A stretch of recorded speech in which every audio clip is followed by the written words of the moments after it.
recompensa é proporcional de um entregador de aplicativo? É que você está abrindo muitas janelas, Luiz. Perfeito, porque a discussão moral é essa. O esforço a discussão moral... Não, negativo. A uma recompensa justa.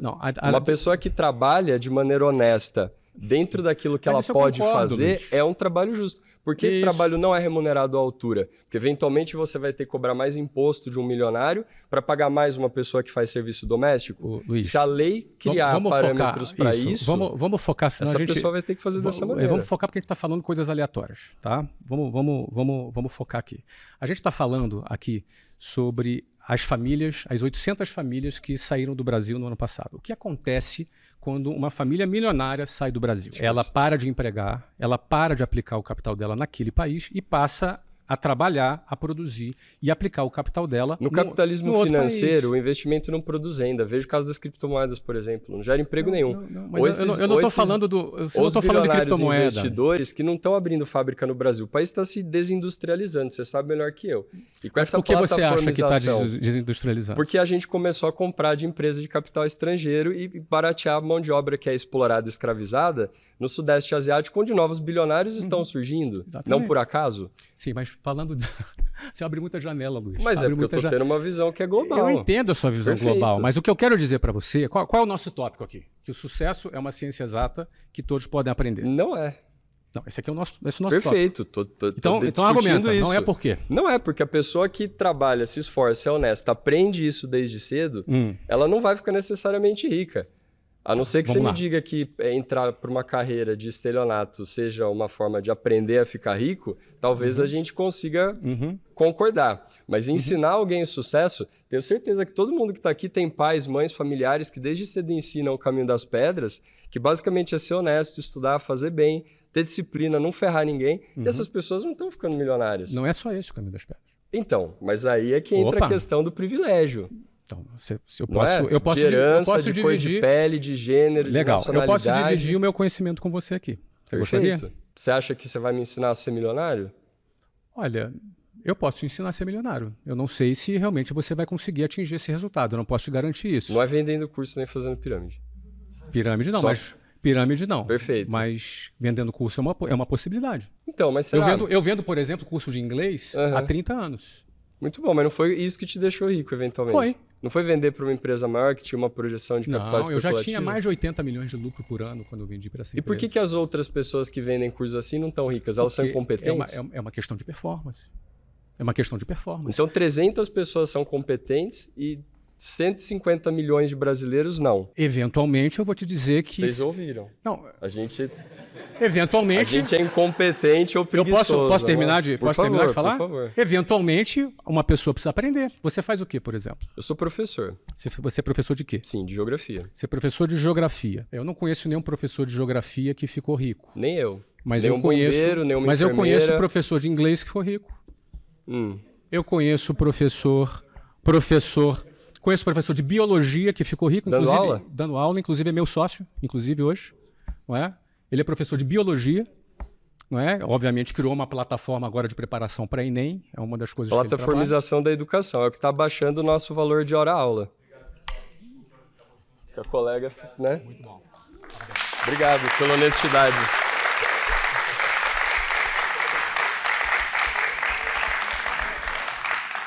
Quem deposita sua esperança no Estado termina sua vida pobre e frustrado. Voltei. Você tinha falado no primeiro tema sobre quem vai arbitrar sobre o que é moral e imoral em relação à quantidade de dinheiro que uma pessoa acumula ou não, certo? Então você acha que a dificuldade é encontrar quem vai arbitrar, quem vai dizer o que é moral ou imoral. A minha esperança é que o Estado, diferente de uma empresa privada, Perfeito. Ele teoricamente é do povo. Ele teoricamente... Você acredita nisso que você está falando? Então, eu acho que ele está em disputa. A sua empresa não é do povo. A sua empresa é sua, dos seus acionistas, o Estado é.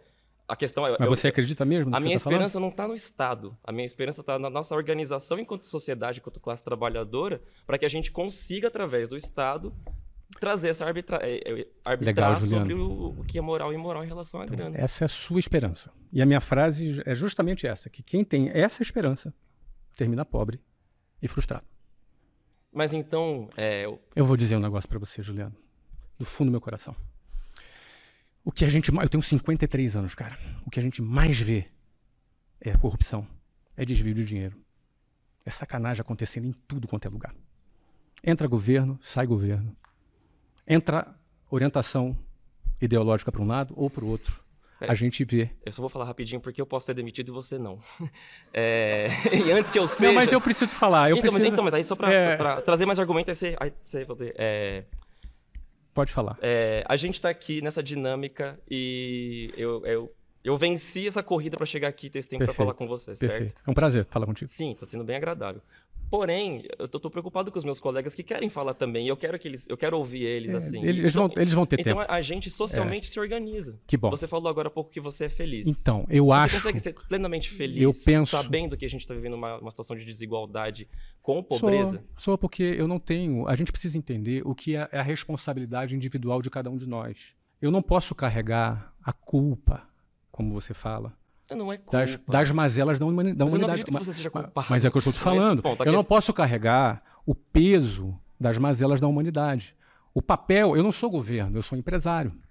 Então eu penso, meu querido, que cada indivíduo deve achar o seu caminho e não contar com uma entidade chamada Estado. Mas é que as corridas começam em pontos diferentes. Eu conheço muito bem. Eu comecei bem atrás. Então, eu comecei... Não, nunca me esqueço disso. Claro que não, comecei... Assim, Juliano, deixa eu falar, Juliano. Eu comecei, Juliano, querido, 5 horas dentro do ônibus, cara. Eu sei o que é isso. Eu sei o que é chegar em casa meia-noite para acordar 5 horas da manhã no outro dia. Eu sei o que é isso, cara. E você sabe que você sozinho não consegue resolver o problema, que você falou isso para mim. Mas não foi o Estado que resolveu o meu problema. Não, mas você resolveu o seu problema. E eu vou te dizer mais. O Estado é o maior criador de desigualdade social do país. O Estado é um ente em disputa. Tudo bem, mas quando o ente... Ele está na mão de quem causa os problemas. Se eu tivesse acesso ao Estado, eu estaria trabalhando por soluções. Olha, mas quem traz a solução é um empreendedor. Não só. Opa! Valeu, obrigado. Deve ser tua última vez, então foi um prazer, tá? Um prazer por tudo de bom, cara.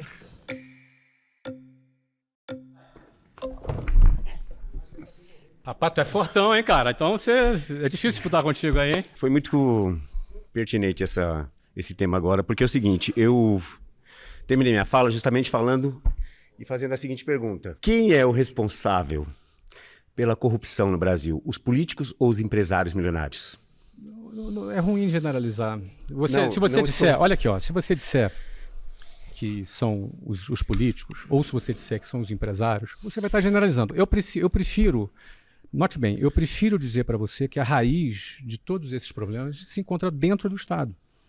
E aí, o Estado, você vai incluir os agentes do Estado, sejam eles agentes públicos, sejam eles os políticos, ou sejam eles aqueles empresários que se instalam dentro do Estado. Vou reformular minha pergunta. Você está ouvindo o que eu estou falando? Não, estou ouvindo, mas eu vou reformular. Tem empresários que se instalam dentro do Estado e eles funcionam como se fosse parte, como um parasita dentro desse organismo, entendeu? Então, é isso. Mas toma cuidado para não generalizar. Não estou generalizando, porque assim, eu tenho certeza que um empresário... Isso não estou generalizando, porque assim, um empresário com o seu perfil... Não é o que eu queria enfrentar aqui hoje, desculpa. Eu entendo. Você veio com sede fome de outra coisa, né? Um outro tipo de empresário. Porque é o seguinte, existe uma corrupção... Eles te demitiram, amigo, desculpa. Nossa. Aí sim! Voltei. De volta. Rapidinho. Me lembra teu nome, desculpa. Gabi.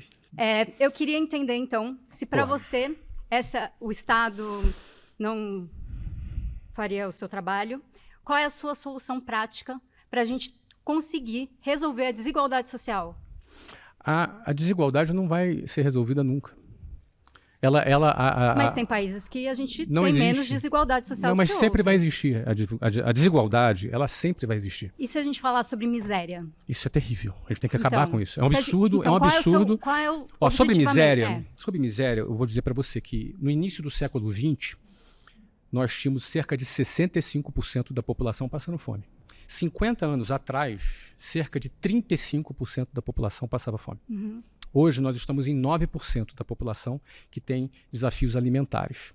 Ainda é um absurdo. Se você pensa, mas como, por exemplo, existe fome no mundo ainda, se a gente produz tanta comida? Exatamente. A tecnologia avançou, a gente pode produzir... Porque a gente está fazendo as coisas erradas. Mas você sabe o que é o mais caro? não é produzir a comida, é fazê-la chegar. Você pode ver que os lugares onde tem mais fome são os lugares que produzem mais internamente. Não necessariamente, não, ao contrário. A gente produz não, mas muito o Brasil, internamente, mas o Brasil, tem um índice de fome grande ainda. Não, é baixo no mundo. Não, no índice agora fome... a gente saiu do mapa da fome de novo, né? Mas a gente tinha entrado no governo passado. Não, é que esses números são tão fantasiosos que, Gabi, eu vou dizer um são negócio. Dados. Eu sei, mas são dados. Se a gente entrar nisso aqui, a gente vai gastar o nosso tempo falando disso. Eu queria dizer para você o seguinte: que não basta produzir a comida, você tem que fazer ela chegar. Então, às vezes, em lugares onde você tem grandes ditaduras ou de grande lugar de corrupção, a comida não chega. Eu vou dar um exemplo para você. Quando teve aquela tragédia no Rio Grande do Sul, os empresários, inclusive eu participei desse movimento na época, a gente mandou um monte de doação. A maioria foi, não vou dizer que é a maioria, mas muito da doação que chegou foi desviada quando chegou lá. Porque a gente tem um sistema ela não corrupto. Chega. Claro. Sim. Claro, ela não chega. Você sabe qual é a minha conclusão? O capitalismo é corrupto.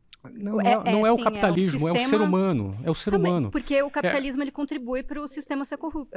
O sistema é corrupto por conta do ser humano, enfim. Claro, essa Gabi. dualidade. O capitalismo é um jogo de incentivos. Então, por exemplo, uma pessoa ela é incentivada a investir o dinheiro dela para ganhar o lucro, para ganhar um dinheiro em troca. Esse jogo de incentivos não é perfeito. Tem um monte de problema. Mas se não fosse esse jogo de incentivos, eu não teria saído da pobreza. Tudo bem, mas eu queria saber... Gabi, só ouve um pouquinho. Tá. Só ouve um pouquinho. Tá, pode falar. Só para você entrar na minha sintonia. Não é? Por que, por exemplo, do início do século XX até hoje, a renda per capita média aumentou 7 vezes? Por qual motivo? Por qual razão? Porque nós temos um modelo capitalista, com todos os seus problemas, ele multiplicou por 7 a quantidade de riqueza existente no mundo. Sim, mas a gente continua tendo pessoas passando fome sem... Infelizmente. Na minha visão, sabe qual é a solução? Não é da desigualdade. A gente tem que mirar, na minha visão, mirar a pobreza. A gente tem que acabar, exterminar a pobreza. Sim. E qual é o seu plano efetivo? Vocês têm um grupo de bilionários eu não tenho, no Zap? Eu não tenho... Vamos ajudar. Tenho muitos amigos que ajudam, a gente investe, eu não gosto de falar isso e usar como plataforma de marketing pessoal, tá? Eu gasto muito dinheiro, alguns milhões de reais por ano, em doações para projetos sociais que eu participo. Você acha que isso é suficiente? Olha, isso se cada um fizer, você pode ter certeza. Que não tem que fazer, eu tô falando você pode ter certeza, é o que faça mesmo. Você pode ter certeza que se cada um fizer, a gente tem a capacidade de melhorar a vida das pessoas. Mas se cada um fizer você acredita, por exemplo, em organizações não governamentais? Acredito. Que atuam dentro de comunidades? Em algumas, sim. Sim, tem umas que são falcatruas. As que são sérias, você acredita? É isso que eu tô falando, eu também acredito. Você entendeu? Porque, infelizmente, quando o dinheiro vai para o Estado... Mas é que eu acho que as esse ONGs, é o ponto. Elas não são necessariamente... Elas tapam buracos, então, entendeu? Mas quando o dinheiro vai para o Estado, não necessariamente ele vai chegar lá na ponta. Esse é o problema. Sim, a gente precisa reestruturar a sociedade. Só que a minha questão é... Vocês o quê? Bilionários? Vocês bilionários... Não me coloca nesse pacote, por mas favor. Esse é o tema. Fala assim, fala para mim, não, você. É porque eu não estou falando com a pessoa física, claro, Flávio. Para mim é o jurídico bilionários, entendeu? É que não existe essa classe. A gente é independente. Você veio da comunidade... Gabi... Tchau, obrigada. Tchau. Opa! Consegui! Olha ela aí! Agora foi, hein? A terceira vez, né? Tô tentando me calar, você viu? Meu nome é Rafaela, atualmente eu sou estudante e eu acho que bilionários não deveriam existir porque é um acúmulo muito grande de capital na nossa sociedade que já é muito desigual e eu acho que isso não é natural. Como é que é seu nome? Meu nome é Rafaela, prazer. Oi, Rafa, você tá bem? Tô bem. Me conta, Rafa. Só podia recapitular o tema? Quer que eu fale sobre o extermínio pobre aí? Deixa quiser, eu explicar um pouquinho isso, porque bem. é meio pesado, tá? Tudo bem. Ó, uma das principais causas de desigualdade se chama Previdência Social. Para pensar que por mais que você trabalhe e se esforce, e junte dinheiro, e faça o que for ao longo da tua vida para ter uma vida melhor, no final das contas você vai depender do INSS. Você vai depender de uma pensão que vai ser uma mixaria e que no máximo vai ser de R$ 8.000, que é o topo, e a maioria não ganha nem uma fração desse dinheiro. E sem contar com o fato que é o seguinte, quantos anos você tem? 24. Me lembra teu nome. Rafaela. Rafaela. Então, 24, Rafa.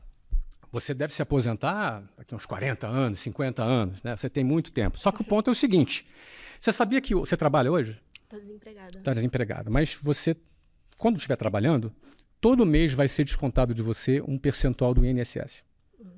Esse dinheiro que vai ser descontado, que é obrigatório do seu salário, esse dinheiro não é uma poupança para quando você for se aposentar. Esse dinheiro já vai diretamente para pagar os aposentados atuais, os velhinhos que estão lá recebendo, justamente recebendo a sua aposentadoria. Ou seja, você trabalha para poder... Esse é o modelo que nós temos, modelo de compartilhamento. Tá bom? Nesse modelo, essa galera está recebendo daquilo que você está trabalhando hoje. Só que tem um ponto. Com o avanço da medicina, os nossos velhos estão vivendo cada vez mais. Isso é bom. Ou seja, eles demoram mais para morrer. Isso é bom. Nossos pais, nossos avós, daqui a pouco eu, não é? A gente está vivendo mais. Isso é um ponto positivo. Só que isso é mais tempo as pessoas recebendo o benefício do INSS. Só que, por outro lado, a população brasileira, ela não está mais na pirâmide etária. Daqui a pouco o nosso professor de geografia vai nos ajudar com isso aqui, né? Nossa pirâmide etária está mudando. Nossa base está ficando menor. Nós temos menos jovens na nossa sociedade. Terceiro ponto é o seguinte, eles estão casando cada vez mais tarde. Você concorda que uma pessoa hoje casar com 25 anos é muito novinha? Pô, eu casei com 20. Hoje uma pessoa casar com 35 tá na boa. Sim, mas aí... Calma.